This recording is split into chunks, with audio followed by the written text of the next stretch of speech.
حاليا هيكل فوق ارضيه الميدان، واكيد علاش المباراه ما زالت ما بداتش. محمد علي، الجواب من عندك.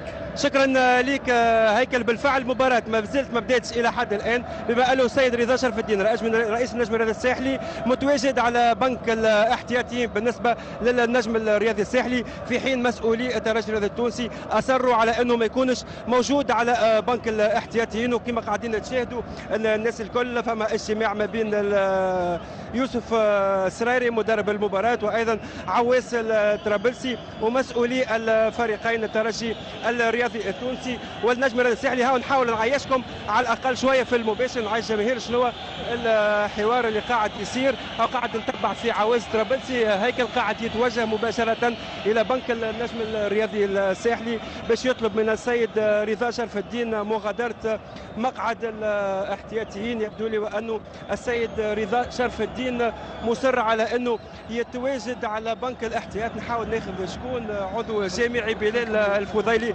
معنا مباشره على الوتر. ولا بلال الفضيلي، شنو المشكل بالضبط؟ شنو اللي ما فماش حتى مشكل، امور تنظيميه وانا نقدوا فيها وان شاء الله تنطلق المباراه في احسن ظروف ان شاء الله.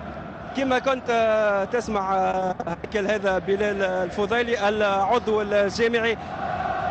على كل حال هاي الصورة واضحة. إذا كان فما جديد هيكل نرجع معك، تفضل. هام جدا هذه الكواليس فوق أرضية الميدان، أكيد جدا ما قبل انطلاق مباراة الترجي والنجم الرياضي الساحلي. الأمور التنظيمية نعرف اللي فما اجتماع كان